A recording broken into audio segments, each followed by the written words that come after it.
sit back and relax and enjoy the show. Watch me hit him with this 1-2 knockout KO.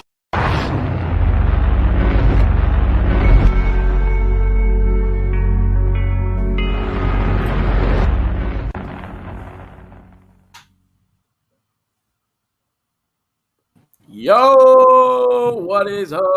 What's up? What is happening? You are turning into another 5-Star Friday. That's right. We have all killed the week. It's time for the weekend. And what better way to start your weekend off than a little bit of 5-Star Friday? Exactly. This is the way to do it right here. Kick back after a long, hard day of work, long week of cranking out them comic book pages. Going to chill out, going to talk comics, going to talk pop culture, see what's going on. This is how we do it right here. This is how we do it.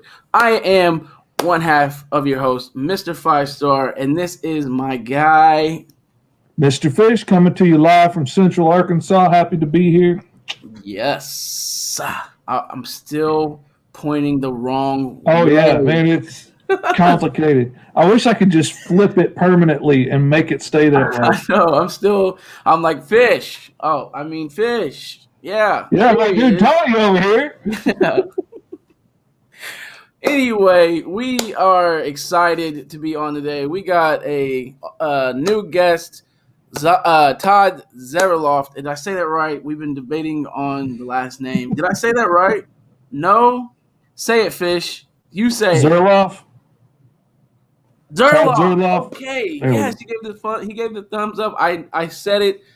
I knew I was going to say it the wrong way. I already knew. He just told us, and I'm like, I'm going to say it the wrong way. I'm going to say it the wrong way. And boom, I said it the wrong way.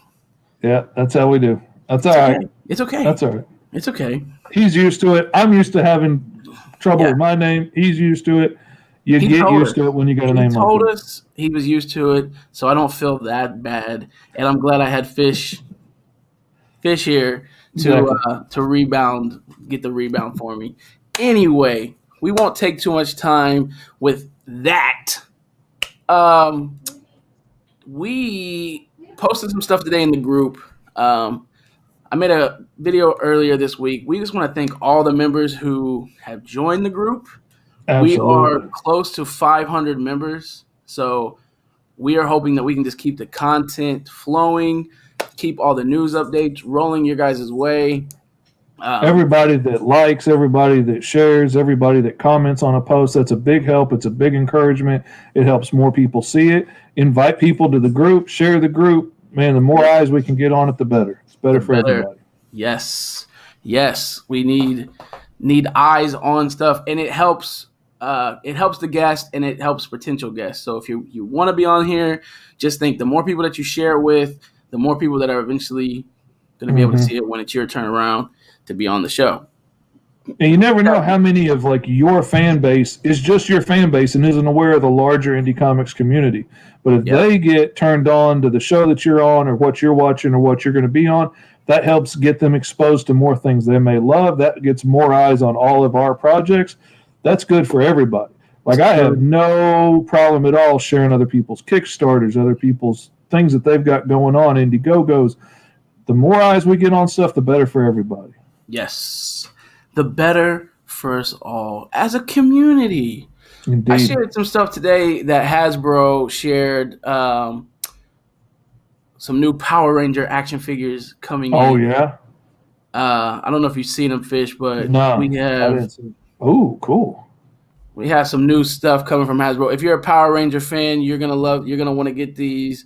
I did not watch too much of the SPD that season, so I know that they're popular. They have the red, the yellow here, the pink, the green, which is always, I just love any kind of Green Ranger, so that's dope to me. The blue in space with the Psycho Silver 2-pack. But for me, what really gets me going is this bad boy right here. Oh, wow. The Yellow Ranger with Scorpina. She is a classic villain, so this is a must-have for me. So that's exciting. So if you're into the Hasbro stuff, the Power Rangers Lightning Collection line. They just dropped this today. I posted some pictures on the group, so you can check those out there. And like I said, we try to share all the toy updates, all the movie updates, all the Oh man, updates. I had no idea until you shared it in the group about the new He-Man series that's coming out with Kevin Smith.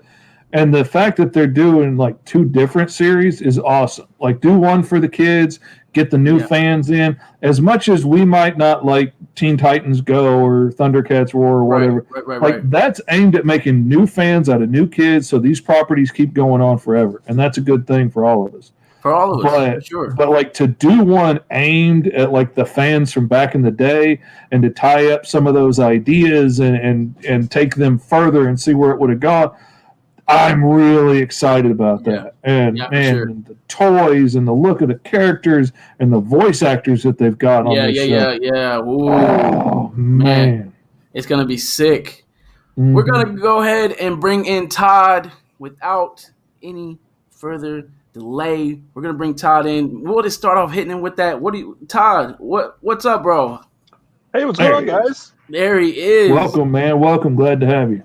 Well, thanks for having me. I was just thinking, you were sitting there and you're like, you're shaking your head to the He-Man stuff. I'm like, why not bring bro in to talk about the He-Man? You know what I mean?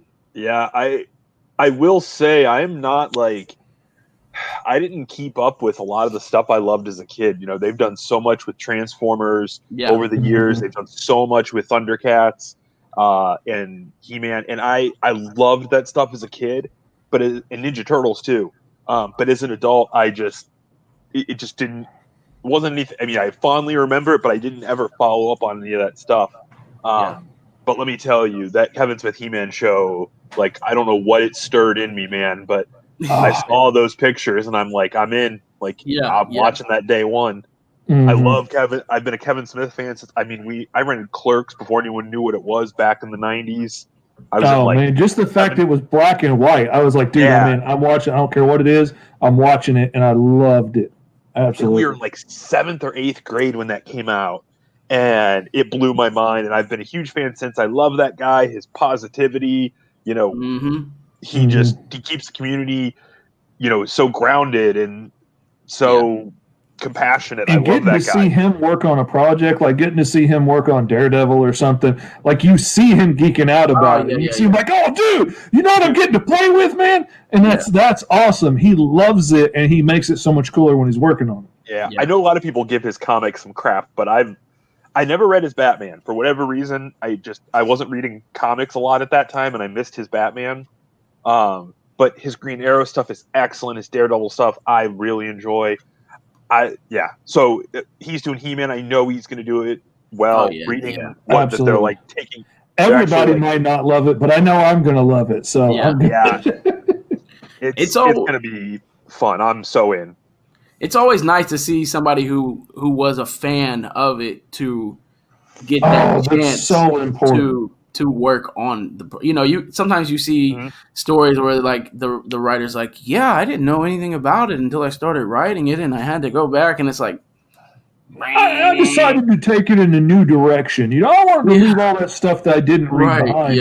And let's do some new things. Let's make it extra complicated, and let's make the powers come from a whole different direction. Let's update it. And I know there's going to be some hate for this, but like, I am not a fan of the Zack Snyder take on anything. But when you read when he was doing interviews for Justice League, he's like, I'm going to be honest, I've never read a comic book or something, and I was like, what? You've done like 300 and Watchmen, and then Man of Steel, and then I'm like, how did nowhere in that process were you like, I'm going to keep doing these comic movies, but I'm not going to read the comics. Yeah, man. And then when he finally did, he's like, I read like The Dark Knight Returns in year one. I'm like, you picked like the darkest era of comics to jump into. Well, I mean, that's funny. I didn't know that about him, but it happens a lot. I mean, I could kind of understand now. Like, if you gave me, like, say, if I was a little old for the Power Rangers when they came out. Like, I enjoy the Power Rangers on like I enjoy what they did editing together like Japanese shows and making something new out of it. I love the costumed bad guys. I love there's lots of things I love about it, but I wasn't like a kid sitting on the floor like, "Ooh, I'm the Red Ranger, you're the Blue Ranger." Like I wasn't that, but I've always enjoyed it and watched it like from afar. But like if you were going to say, "Okay, Fish, you get to direct the next Power Rangers movie. Here's 30 years of shows to go back and watch." I'm like, I can't do that. Like that's too much. I can't go back and do that. Yeah, so I get it from that aspect. Like when you've got 60 years of history on a hero like Superman, that's a lot to go back and but it seems weird like not loving the medium and not reading the books. How are you going to have a good feel for the character? I mean, I guess you could get there, but it just seems weird. A lot of wiki. or you just like so many guys take this stance of like, well, I looked a little bit into it and I think I have a feel for the character and I want to show how I can, bring them into a ground. The word grounded is what always you're done with me. Dude, they have superpowers. Like we're not trying. Why are we grounding them? Like, it should be nuts. Like I want it nuts. I mean, I think there's definitely room for those stories where we look at stuff from a more realistic standpoint. Like, I mean, and then you get shows like, Invincible or The Boys. And so where like you see like when A-Train runs through that dude's girlfriend in that first episode of The Boys, I'm like, that's what would happen when the Flash tries to snatch somebody at super speed out of a room. Like they're going to, if it's real. I totally enjoy, like, if we're going to say physics don't matter, okay, physics don't matter. Let's have fun. Let's Speed Force. That answers everything. Okay, I'm fine with it.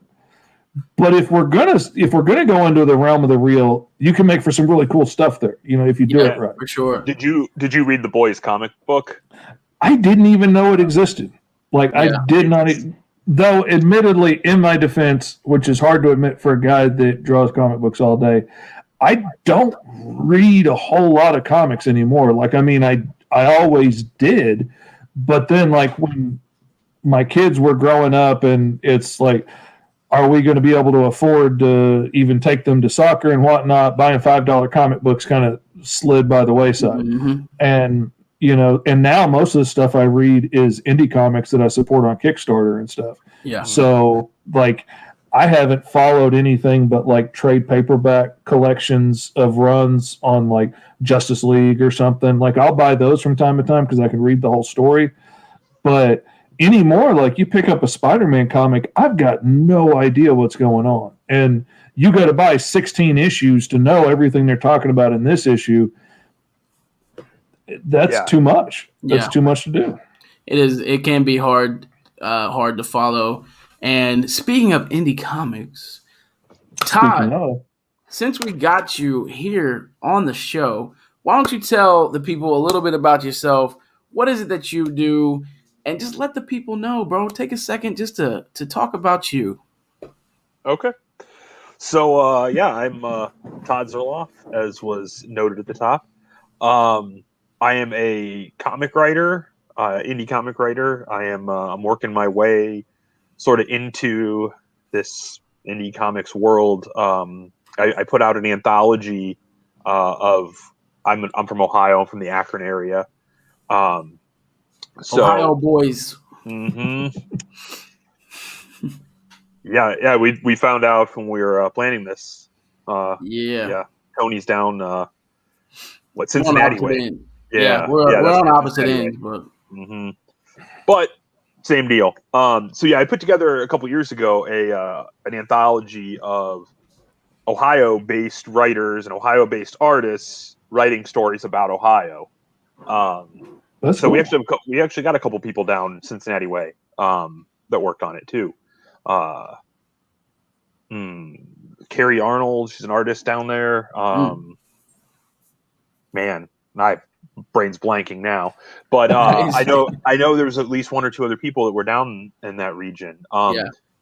And so I wrote a couple stories in there, and that was sort of my first foray of dipping my toes. And I wasn't, I really wanted to give this thing a shot. I'd been writing things my whole life and reading comics my whole life, but I never really wrote comics. So I wanted to kind of give that a shot, and so I put together that anthology. Had a ton of fun doing it, met a lot of really cool people. And once that came out, we kickstarted it in October 2019, and it finally came out last summer. And after that was out, and I, did all my fulfillment for that, I decided to jump on something else, and that leads us to where we are now. With I have a comic on Kickstarter right now called Confidence, which is my first foray into solo comic production. So I wrote it. It's a 30-page comic about a space con man, basically. I love that idea.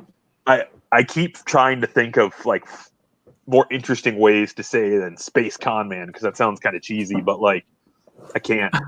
Every one of these I do. A little cheese is good, man. A little cheese makes it all go around. That's good stuff. Sometimes you just got to tell people exactly what it is. You know what I mean? I mean, sometimes people get caught in this whole like elaborate, and it's like, do you want space? Do you want this? This is what you got. Boom! It's right here. This is what it is.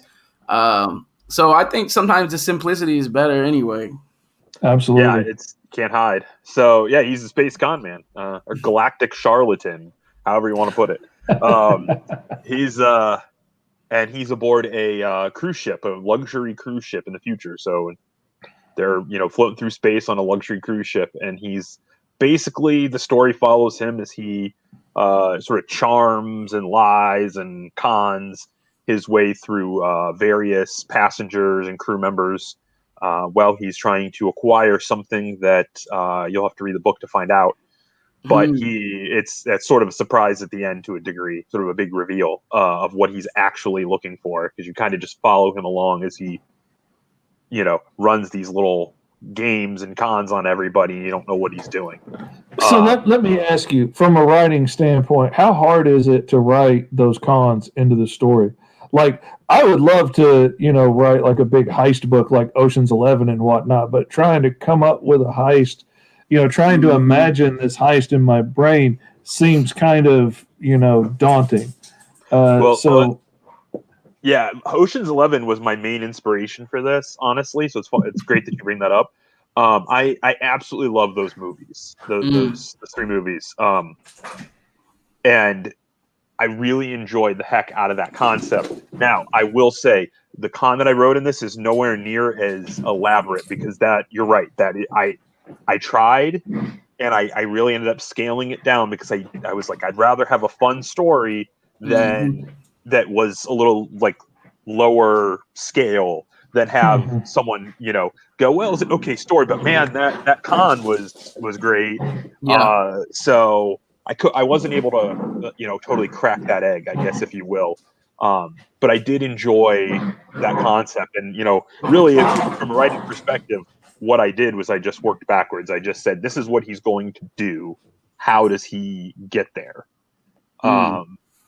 So it worked out pretty well. I think I'm happy with what I was able to accomplish. I definitely did more than I thought I could going into it. I'm happy with what I came up with along the way.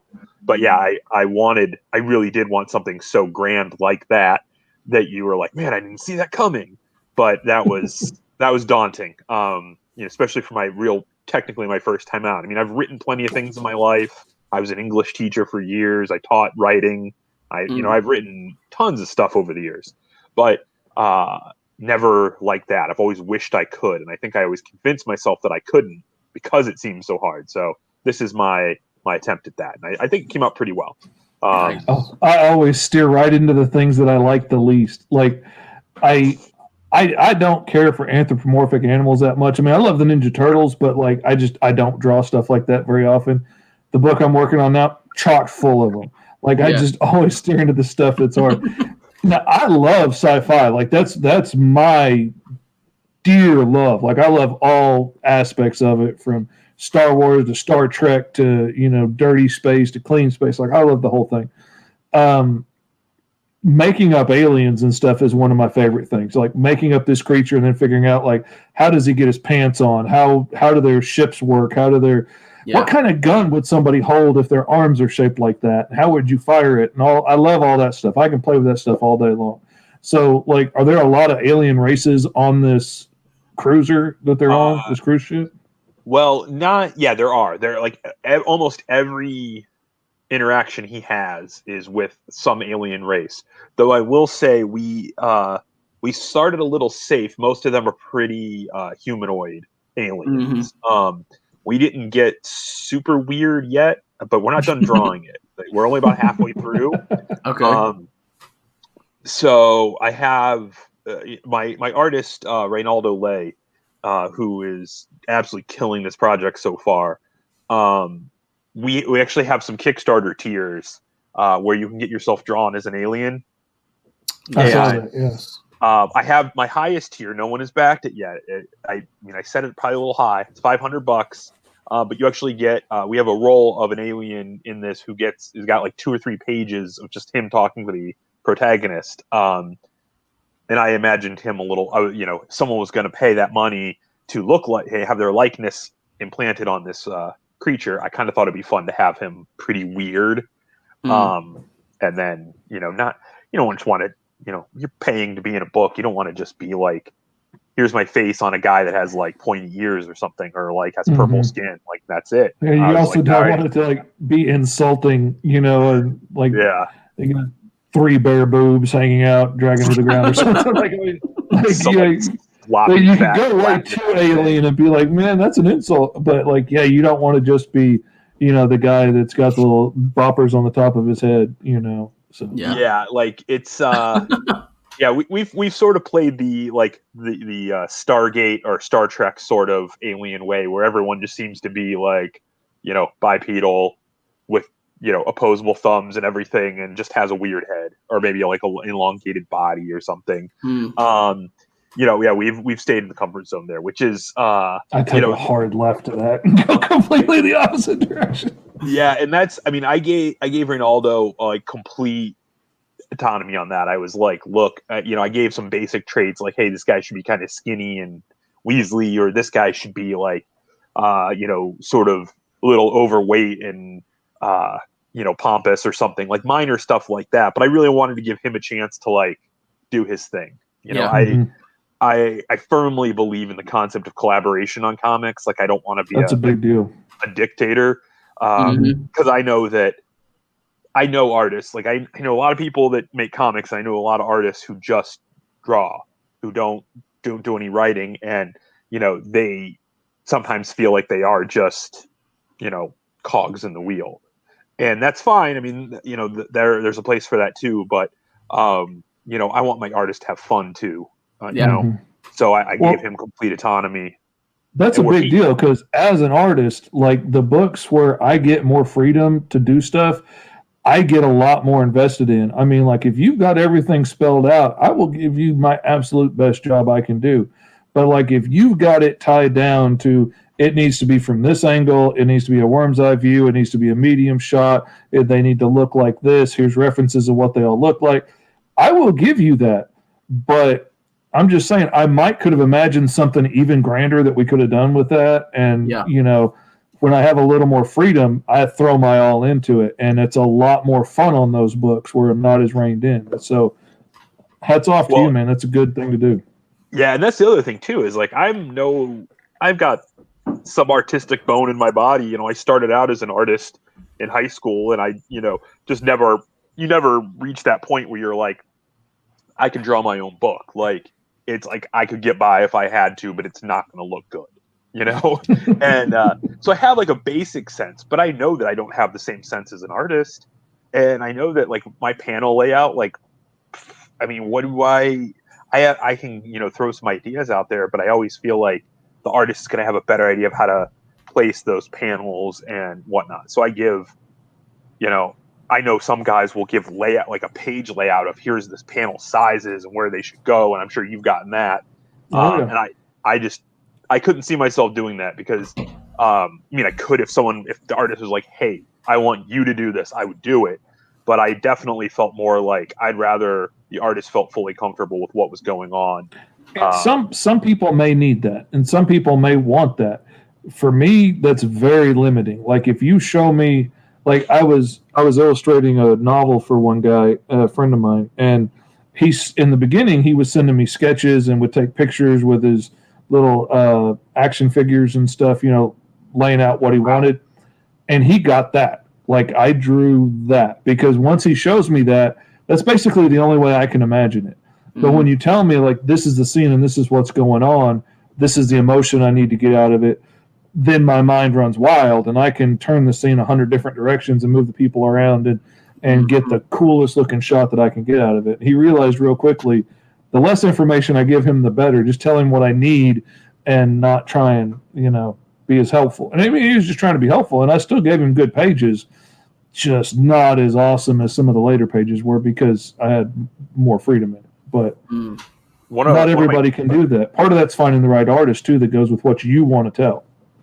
One of my favorite stories that I've heard recently was I was watching Scott Snyder, the DC writer. He was on. He has his own YouTube channel that no one seems to watch, which is crazy because he's got some cool stuff on there that he talks about. Well, he did that famous Batman run with Greg Capullo, and they are excellent friends now. But he talks about how it was his first time working at a big company. He'd worked at DC, but on like the Vertigo side. So he was all psyched when he got Batman, and he wrote these scripts that were like, he said they were like, I don't know, 150 pages for like a 22-page thing, because he put so much photo reference in there. He's like, he was like, I'm so into it. I was like, this is what the city backdrop should look like, and this is what this. He's like, I ain't got time to read 150 pages. Let's get the book out in time. Well, he said it was, he understands now, but at the time he thought that was like, he was just trying to impress them, make sure that they understood that he was doing the right thing. Like, hey, I'm the guy for this job. And he was sending him to Greg Capullo like that. And Greg Capullo at first didn't really care for him. They didn't really get along at first.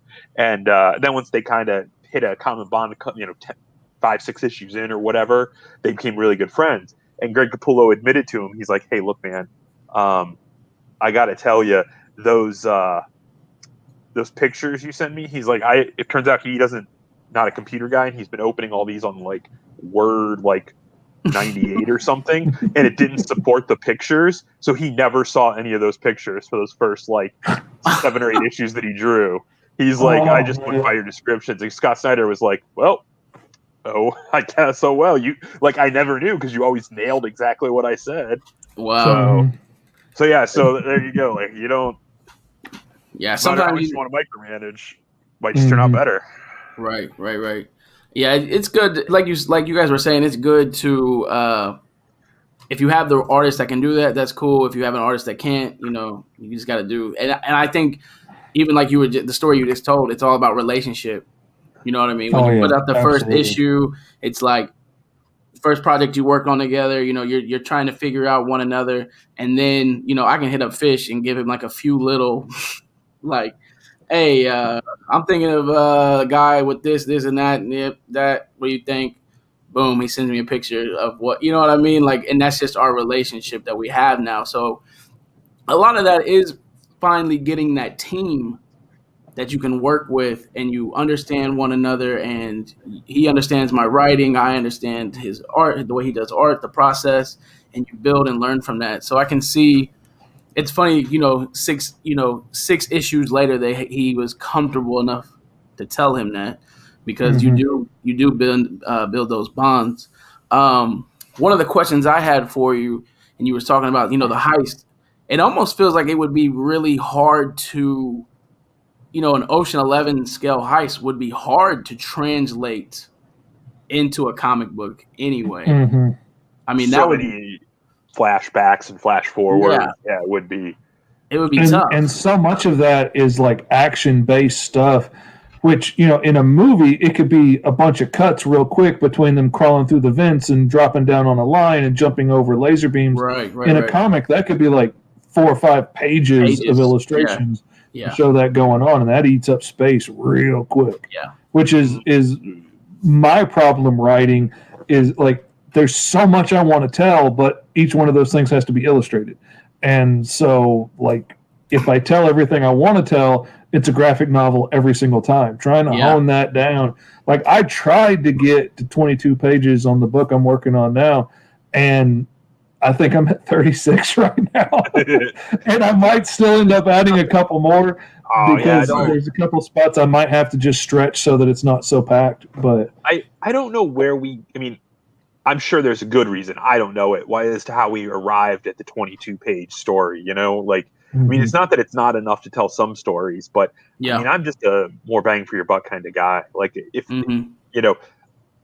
you have a story like that works in 22 pages, cool. But if you've got a story that works in, like you said, 36 pages, then it's a 36-page story, like I do see a lot of people fight to get to that level. And I know some publishers want that level, but independently, man, I'm like, this is a 30-page book, which is a totally weird size book. But I started off trying to make a 22-page book.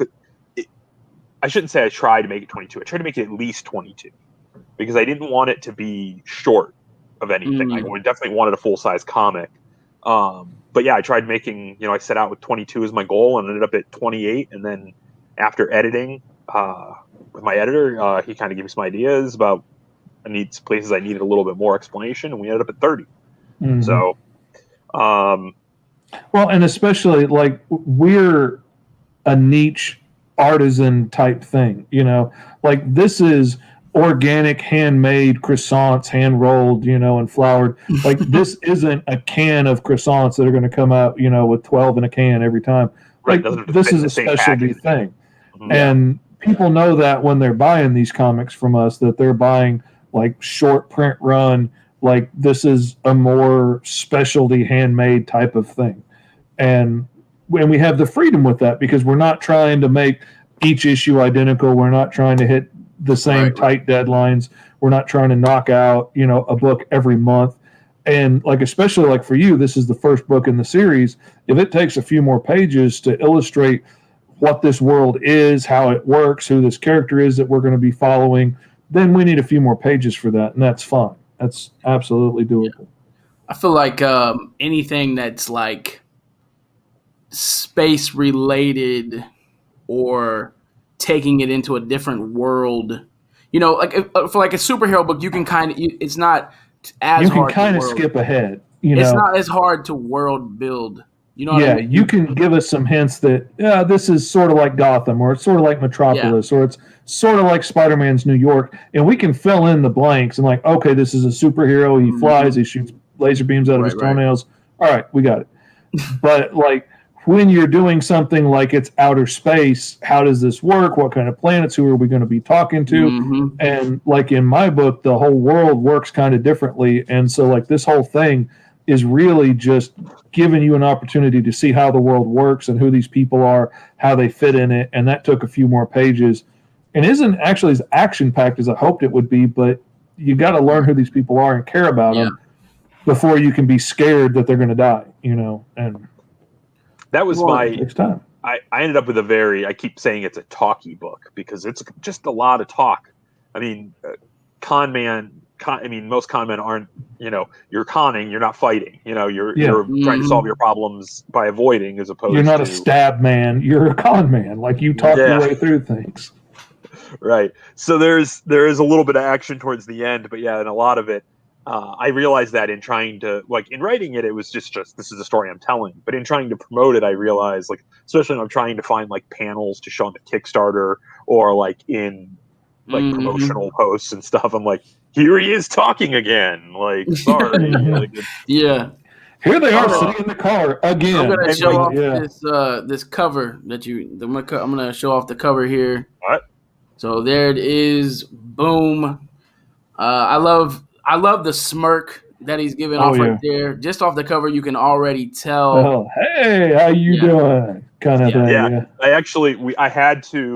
I almost had Ray draw him at like, hey, like the finger guns, but I had to like pull it back. I was like, I can't quite go that far. So I was like, just the look, I guess. What's the inspiration for the character? You kind of get a Star-Lord vibe a little bit. You kind of get a Han Solo vibe a little bit, which are characters I love. Two of my favorite characters of all time. So and that's the thing is I didn't set out at all with those characters in mind. Who was The character I had in mind was actually from a show called White Collar. I don't know if you guys ever watched that. Oh yeah, absolutely. Neil, the main character in there, he's basically like an art forger, high-end white-collar crook who gets brought in by the FBI, and then he, solves crimes with them later. He's played by a guy named Matt Bomer, and that's actually who I didn't actually initially give any visual reference, but Ray was like, hey, this is going to be your main character. You want him to look like someone. Like, he's like, I could draw him however, but I mean, you're going to see him all day, so you may want like a say. Right. This could potentially be a character you're working with for the next 15 years. Let's get the look right. Mm-hmm. So I told him to look at White Collar. Matt Bomer is the guy who plays Neil on there, and I had him gave him that as a reference. So he kind of used that to. He's a dashing man. He pulled off the Confidence Man really well. And that was a great character. So, when I was thinking that, I wasn't trying to think Star-Lord or Han Solo. I was definitely thinking more, because those guys are more shoot first kind of guys. Yeah. So I was thinking more someone who just talks the talk more than walks the walk. So he did end up sort of giving off a Star-Lord. Oh, there's the pages I read. Yeah. Yeah, and the first 4 pages of the book are up on Kickstarter. So you can get a feel for how the book flows, the sort of style and sense of humor it brings. Because I mean, above all else, I was trying to make a lighthearted book. I didn't want it to be overly serious. I thought it would be more fun if he was a little goofy, and that's where it does stray a little bit from White Collar, because White Collar, Neil, that character is a lot more serious. So you do get that more of a Star-Lord feel, because. And honestly, you get it more as the book goes on. You kind of get the impression that he may not know what he's doing all the time. If you take like a thief as your main character and make it too serious, it can get really dark really quick, because it's not a pleasant profession. So like keeping it lighthearted as the creator of the book, I think is a really great idea, because it helps keeps it moving. You don't have to get bogged down in the serious rough aspect. What if somebody crossed him? Does he now have to go kill this person? Like, you don't have to make it that book if you keep it a little bit lighter. I like that. Right. Because when it comes down to it, you're like, you can't really like him, because what he does, you know that you could never do these things, and if someone you knew did these things, you'd be like, dude, that's too much. So you have to take that sense of comedy with it, because if you get too dark with it, then you're like, I don't like this person. Like, it's not a likable. And you've gotta want to follow along, even if it's to watch them fail. You gotta want to follow and see what happens next. So I love those first couple of pages that you show on there. I liked the flow of it. I like the way it worked. I like the way you illustrate the way the aliens think. And, their whole thought process behind this, this is a game of chance and probability, and they're running the numbers in their head and making it a very simple game, and don't even realize there's a whole nother aspect to the game than what they've been playing, which I loved that. That was really brilliant. It felt kind of personal, because being on the spectrum myself, there's times I had no idea somebody was lying to me. Never even occurred to me that was a possibility, that they might not be telling the truth. Mm-hmm. And, it didn't occur. And, that really felt very personal when I read that. I really liked it. Thank you. The Kickstarter set up really good. For anybody watching, or if you watch this later on, you definitely want to come out and check out the Kickstarter.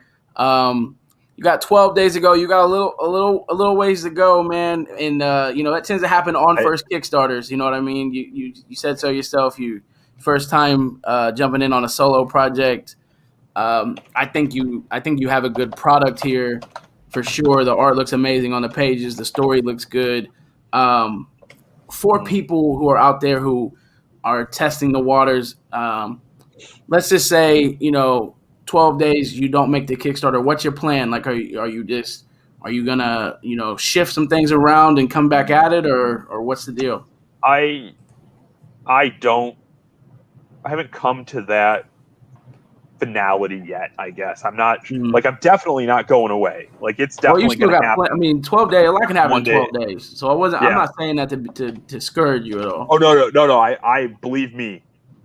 I don't know if you've ever run a Kickstarter before, but there's yeah. you feel that from day one. You're like, oh, I'm gonna fail from the minute you start that thing. You're like, oh God, what am I doing?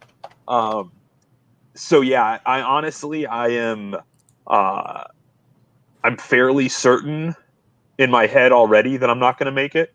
So, but I'm not going to stop. I'm just going to keep grinding, see where it goes, and then I'll make that decision afterward. But I mean, this comic's going to happen one way or another. Whether it's I come back at a lower goal or I just produce it myself, and then come back with it once I've already actually produced the full thing, and just sort of use Kickstarter to distribute it more than to fund it. Though I would love to fund it because that would be much quicker. Go much quicker. So I'm not. It's gonna see the light of day one way or another. I just got to figure out how. And it is a lesson learned too, because I was a little too ambitious with the goal for a first time out. I told you I did that anthology Kickstarter, and we made like $3,200, and I thought, oh man, I can, and I didn't really push that a ton. But I knew in the back of my head that it helped that we had 17 creators on it that all had family and friends buying. But I thought, I know a lot more about marketing, and so I made it I made it the place I did because that's what I needed to, recoup my costs that I've already put into it and to pay for the rest of it. So that was the production cost.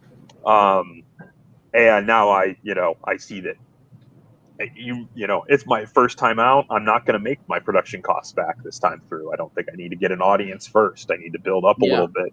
I'm not at all upset with my backer count. I mean, I'm close to 100 backers already. Yeah, I mean that's good. That's a feat in itself, for sure. So I just got one more. I went on there. Oh, thanks, man. I appreciate that. I just saw it pop up. I have it on my other screen. Thought I had backed in when I looked at it last time, so I went to check. I was like, oh, no, I must have forgot to. So you got one more.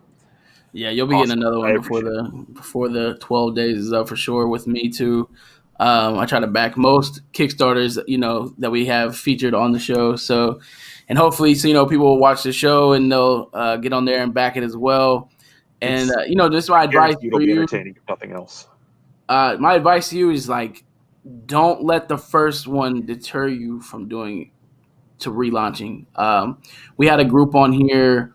They were the book's called Power Company, and Kickstarter issue 2. I mean, the first Kickstarter was a success. We knocked it out of the park. I was a part of the project at that point. Kickstarter 2, I was still a part of the project. It failed. And then they relaunched that next week, and it hit.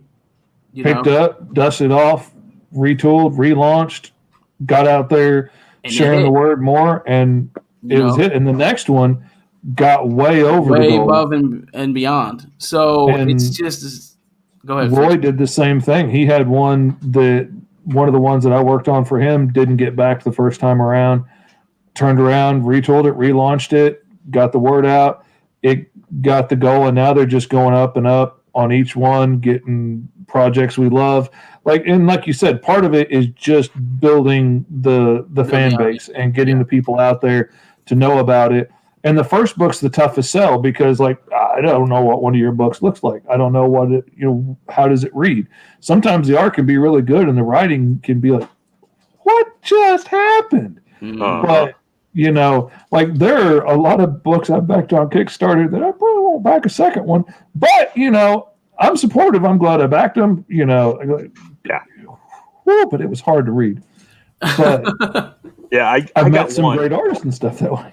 I got one from a guy who the cover, all he had was the cover so far. And I backed it and it looked nice. And I don't even remember this dude's name, which is probably good. So I got the book, and that was a hard read. It was, and it only took me I think 3 minutes to read the whole book because it was there was almost no dialogue in it, and it was all over the place everywhere. And I remember I got that book that day and I read it and I was like, ooh, I this guy. I mean, hopefully he'll learn, whatever. Yeah, live and learn for sure. but I got then I got a notification that the second book was up on Kickstarter like 10 minutes after I read that book. Like, it was the worst timing, and I was like, "Ooh, yeah, yeah, we're not coming back for issue 2, buddy. I'm sorry." Oh, but there's other guys that I turn around and I find that I'll buy just about everything they put out. Mm-hmm. You know, like I stumbled across Hoyt Silva on Webtoons. Just stumbled on Last Stop because it was one of the few like superhero books that I found on there. Followed the whole series on Webtoons, backed the graphic novel, even got one of my pinups I did as fan art in the back of the book. And, you know, when I saw that he was doing another Kickstarter for another book, Yumi, man, I jumped on that sucker right away. I shared the fool out of that because I wanted to get it. And I got it. It was awesome. I had the same problem. I mean, this was a big, fat graphic novel, and I read through it really fast. But it's all action. And when it's all action and it's all like James Bond death-defying scenes fighting with super spies around the world, like you tear through those pages really quick because it's like, oh, what happened? What happened? What happened? What happened? Yeah. It was awesome. I probably back everything he ever does. I've run into a few creators like that I've been nice. impressed with. It's nice now that you've put it out there. So now you have a feeler. And you know, with the backers so far, that if you was to set, you know, half of the goal, like a $2,000 goal, I mean, you'd be close to that now. You know what I mean? Mm-hmm. So yeah, that was the feedback I've gotten, and what I definitely realizes too is like it's so hard because I have like a book to sell. You know, yeah. I don't have. I'm not one of those guys that's like, hey, here's the catch-up pack with like 7 previous issues and the PVC toy and all this and all that and it was a simple project with a high goal, and that's my fault, and I own that, but I don't want to I don't want to make anyone feel like who has pledged that I'm giving up, because I'm definitely not. Like worst case, right till that last day. I mean, if you think about it, you're only a few days past the halfway mark. You know? Oh yeah, I mean? Man, so much can happen. Still so much time, and plus, Kickstarter tends to you get a lot at the beginning.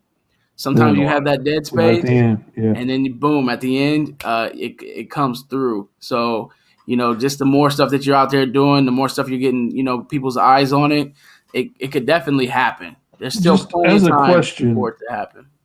Does your artist, is he digital or traditional? 100% digital. Me too. Which is the only drawback, is that original art can go for great prices in the Kickstarter. And we got a lot of money on my anthology because a lot of the guys volunteered to do like sketches for people. Mm-hmm. But Ray lives in Chile, so it's really hard. It's a lot of shipping cost to have him do any original art. Yeah, and then one thing that I've done on a lot of the books that I've been on is I'll do like digital sketches or drawing of characters or even caricatures of people and stuff. Mm-hmm. And I'll do it for the client at a lower price, and then he can tack on whatever he wants on the Kickstarter to do that. And we usually get anywhere from 5-10 hits on that every time of somebody that wants to get a good drawing of their superhero or whatever. I think we had 3 on FiveStar 3. So, and like on the last one Roy did, he sold a couple of like 5 character commissions, like that poster I did for you of everybody from Short Fuse. Mm-hmm. And so we did, a couple of those for people at a much higher price point. And, those kind of things have worked out, and that's digital. So, right. I do the drawing, I ship it to him, he emails it to them, they can print it off or whatnot. Like some of the stuff I've got up here behind me, like that one up there is a digital pinup. I went down to Office Depot, got a copy of it printed, and it makes an awesome poster because it was too cool a commission to not want to stick up on the wall and look at it. Yeah. So definitely, man, you learn from it. I mean, I think my first, I gotta look back, but I think my first Kickstarter for FiveStar was like at $1,000, and like I was stressed like the whole time through, and we hit that goal. and then it's like you just increase the goal as the Kickstarters go on, and you kind of start developing that fan base. But I think the art's cool, the characters dope, the story behind it of what you're trying to do is dope. Sometimes, it's nice to read a book that makes you think more than just, oh, I'm looking at this action and I'm looking at these people beat these people up. And, it's nice that you have a book that you can read and you kind of got to think about it, and you think about kind of like the tricks or the stuff that he's playing on these other people. So I think you have a good product here, and I'm hoping that anybody who watches this, you go check out the Kickstarter, support a fellow creator, and make the vision happen. Another Ohio boy. Yeah. Is there anything, Todd, that you want to leave the people with before we go? Go back to Kickstarter, obviously, if you like it. Take a look at it, read it. It's pretty cool. Share it. Whatever support you can give, whether it is actual physical pledging or just helping out, getting the word out, is super appreciated. And yeah, I'll tell you right now, I'm so thankful for every person that does anything for this campaign, that gives me any attention whatsoever. Yes. It's awesome. I want to thank you guys for having me on here. Absolutely. It's an honor and a privilege to be part of this indie community. And the more people I meet in it, the more impressed and welcome I feel. Thank you guys. This was a great time. I love hanging out. Honestly, at this point, I love hanging out, talking about like just whatever more than, just because, probably the pandemic thing too. I'm just like, hey, let's talk about action figures. Hey, it's real people. We can talk about superheroes. We can talk about cartoons. And we can talk about. I'm happy to talk about my book, but man, at the same time, I ended up on a podcast the other day and we talked about football for like the first 20 minutes. Yeah. I'll tell whatever, man. Yeah. And somebody told me early on, get people to like you.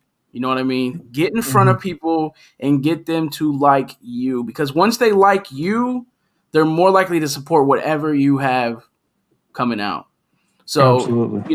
If people start investing in Todd and they, you know what I mean? They like to see Todd, and then it's like, oh, Todd, he's a pretty cool guy. I've heard him on this podcast. I've heard him he's a fellow Ohio boy, or he's a fellow, you said football. We like the same football team. He's a good guy. I'm going to check out English teacher, whatever it is, man. Like, check out that Kickstarter. The more they get to know you and like you, the more they're going to want to follow and invest in what you're doing. Yeah. Which is literally what my book is about. So good advice, man. Yeah. That's what my character does, man. He gets people to like him, and then they got to get people to like him. Exactly.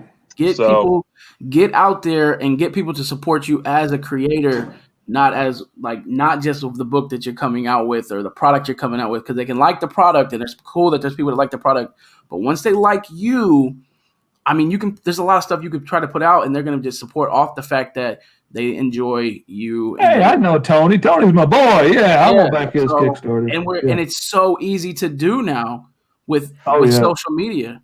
Even if you get on there 5 minutes a day, or not even that, you get on there and just say, hey, what's up? Using tools to your advantage when they're just so easy is key in making it. I do this. You've always got a TV studio in the palm of your hand. That's amazing. Mm-hmm. It's such an easy way to just be like, hey, like I'm just fine hiding in my house forever, but like there's that part of me that loves being at the cons, because like I will sit in my house happily for days on end and never go out. But at the con, I turn into a carnival barker, and I'm like, hey, you look like a guy that needs a commission. Hey, why don't you come over here and check out this comic book? You ever read a comic book about a guy with Tourette's? And you're like, hey, come check it out. You know what? Your girlfriend looks like she needs a character drawn of her as her favorite superhero. Why don't you come on over here and check that out? And like, I just got to tap into that a little bit every once in a while and be like, hey, this is your man Fish coming at you. Don't forget, I got a comic book coming out. And, it gets a lot of attention and gets a lot of people eyes on, following. You got to be that con man without the con. You know what I'm saying? Just actually deliver what you're saying you're going to deliver. You gotta be that con man without the con part. You gotta have that energy. You gotta have that energy. You gotta have that that thing that you can tap into where it's like, man, I like being around this guy. Mm-hmm. I wouldn't mind buying his stuff that he puts out. So, and that's to anybody who's watching. Just take, when that's I got into that game, I was really like, good advice. Yeah, I'll make stupid little TikTok videos and, tap into other stuff that I got going on because it lets people into my life and they're like, I relate to that guy. Oh, the guy who does all the grilling videos on Facebook, he does comic books too. Oh, cool. Let me check that out. Or the guy who does, you know what I mean? Dances in his shorts in the snow, has got a comic book. Let me check that out. Like, so you never know what is going to bring people onto your page. So the biggest thing is just getting out there. And if you don't got to be one of the people who's like, buy my comic book, buy my comic book, buy my comic book. Just being you and letting people in and getting to know you a little bit, it can be a selling point as well. So I think once this gets in front of more people, it will take off like you want it to. So. Thanks, man. That's fantastic advice. I appreciate you taking the time to give me advice as well. Honestly. Oh no, it's more for anybody who's watching. I wasn't like, let me tell you something, son. I've gotten a lot of really good advice. Like I'll take anything, man. Like I have no delusions of grandeur that I'm like great at this. Like I've got this all figured out. I got this Kickstarter thing wired. You can learn. Mind your business. I got it from here. Yeah. You learn from everybody, even if it's little things. I've learned so much just really doing this show. Fish, I don't know about how you feel about it, but like you just can take little things that you hear from people and you're like, man, that's a good idea how he promotes that Kickstarter. Maybe I'll add something like that into mine, or even just what Danny J. Quick said when he was talking to you about like in his TikToks and how it was a new thing that came along and you need to get on that, and if you get on it when it's new, then you're the comic book guy on there. And I was like, that's flipping brilliant. That has been stuck in the back of my head ever since. And now I'm trying to stay up on what's going on and see what are the things that I could jump in on, and it's rattling around the back of my head forever now. Yeah, you gotta hop on it because then because once the first few batch do it, then once you start, you're the guy who he's trying to be like he's comic book guy number 72. That's who he is. Guy number 75 doing that. He would be like, so it is important to stay kind of in the loop with that stuff and find your little niche of how you relate to that fan base that you're trying to. So, that's what the community is all about. Twitter. I could not get Twitter to work for me for nothing. Yeah, I'm still I cannot get any traction on there for nothing. I don't know what it is. Probably like the only 30-year-old who's not like super hip into Twitter. Like, why? I just Twitter. I post to it all the time, but I never really get any hits on it. I must be doing something wrong. I don't know. I think I never started on Twitter. I never wanted to be part of Twitter, really. And now I think I'm just too behind on it. Like, I don't know how. I know a couple guys that build a fan base on there, but I never wanted to get on Facebook, and now that's how I make my living. Like, all of my business goes through Facebook. Bro. You never know. I didn't do Instagram like that, and then the one time I posted a picture with me and I can't think of his the actor who plays A-Train. I can't think of his Brandon Jackson. Isn't it Brandon T. Jackson? Something like that. I don't think that doesn't sound. I don't even know, so I'm not gonna say. Yeah, I'll have to look it up. But like, I'm on you. Yeah, like I Instagram and I tagged him to it, and then like he responded to it, and I was like, oh man, I got to do this Instagram stuff more often. And it was like, ran into such and such, gave him FiveStar, maybe he can play him one day, and he was like, responded and was like, got to hit the gym first, more. And I was like, what, like. Okay, yeah, dope. I just got a celebrity to comment on my thing, so it's like you never know what'll work for you, what won't. Yeah, it's Jesse T. Usher. That's right. Usher. I knew. I was like, it's an R&B singer. What I was thinking. I was like, Yeah. No, the dude. That's the name of the dude who was in Percy Jackson movies. My daughter used to watch all the time. That's who. Okay. That's name's confused. The middle initial. Yeah, but it's funny you say I have a 14-year-old who loves TikTok, and she always sends me TikTok videos, and I'm like, I don't understand this. Like, I don't know. We need to get her to train me. Yeah.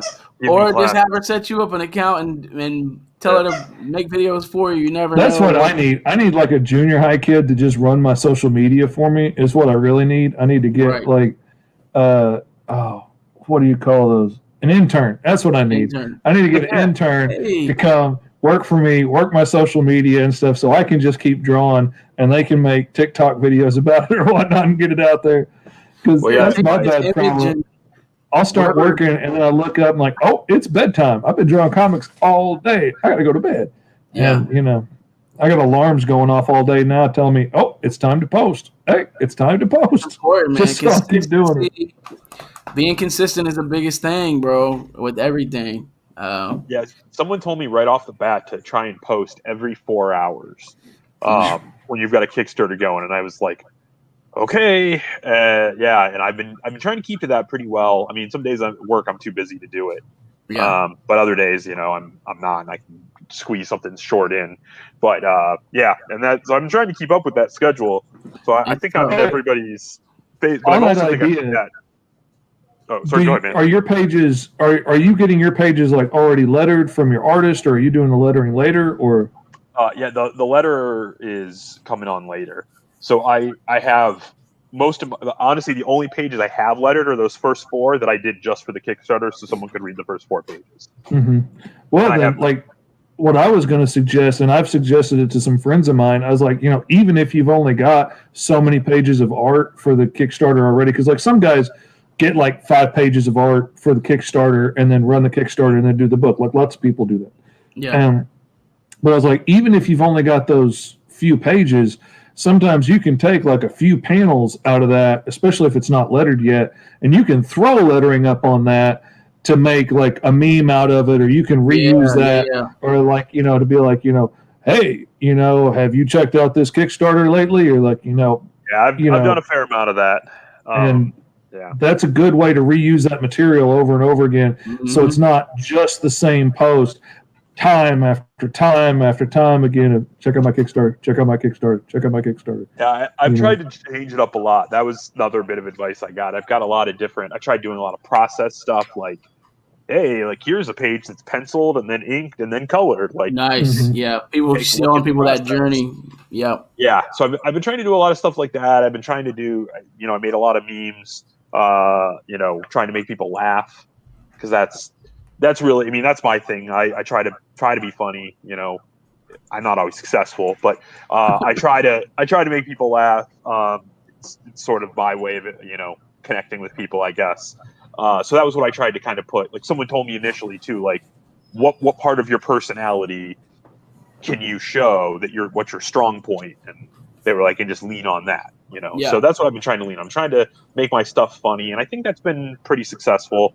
But I'm in that lull now. I'm in the doldrums of the middle of the campaign. Also at the point where I think Facebook is like, all right, man, you've posted enough. We're not going to show this to anybody, you know? Or like I keep that's one of the things.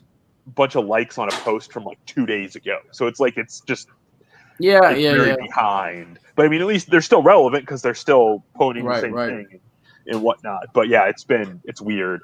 In the beginning, it was like it was like shoot it to people immediately. Now it's it's trickling in slower and whatever. And so one of the things that we've had good results with, and I'm going to start offering to new clients, if they're interested for their Kickstarter and stuff, is doing like time-lapse recordings of working on pages. Because like I work in Clip Studio, and all I got to do is click a button in Clip Studio, and it will record everything I do on that page from then on. And then I can export that all, and it doesn't have all the stops and starts of like me going to the bathroom or whatever. It just records the actions that happen and puts them all into one condensed file. And so that comes out real easy. And then you can throw a little, royalty-free music on the background, do a little voiceover talking about, this is our characters and their harrowing adventure in outer space, whatever. And, I did one of those just basically as a test run, testing out this new software that I had and this new feature on Clip Studio that I hadn't seen before for the last power company. And Carlos said that was one of the big deals of getting way over the goal that we ended up getting at the end, because there was a while there we were scared we were going to hit the goal or not. And then I did that video and it just kept bringing in views. And videos just hit different than still pictures do, or just text posts. And so that's a lesson I learned I'm keeping in mind. I mean, even me, after having been in the comic world for years and seen plenty of artists draw things, I'm still amazed watching them draw. Yeah. Like, it's fascinating. Like, it's so easy to just throw it out there. I will sit here watching artists on YouTube all day long that aren't even as good as I am. Like, I will watch them all day while I'm working, and I pick up tips and stuff and realize, oh, wait a minute, they're using a tool. Oh, you could do that with that? And I'm still learning stuff. It's awesome. All right, man. Well, again, Todd, we're past the hour mark now. We are past the hour mark, which is a good thing. It's we're going into a little overtime. That's all right. Todd, thank you for joining us, bro. It's been nice talking comics, getting to know a little bit about you and your book. If I just got a feeling that it's going to be a success for you at some point. You know what I mean? I feel like, so never get discouraged. It's hard. It's easy to do when you see those numbers, but at some point you can tell that you have passion about the product. It will get to where you want it to be. Just stay in the game as long as you can, and it'll happen. Fish, you got anything that you want to say to the peeps, the fam, before we go? Go to Kickstarter right now. Type confidence in the search bar. It'll pop right up. Back that book.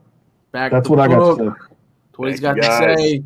You guys enjoy your rest of your Friday evening. Enjoy your weekend. Stay safe out there. Continue to grow. Continue to keep being the best you that you can. And we'll all make the world turn a little better if we're all the best versions of ourselves. Peace out, guys. Have a good weekend. I got to find my mouse here so I can end the broadcast. And I found it. So peace out. See y'all.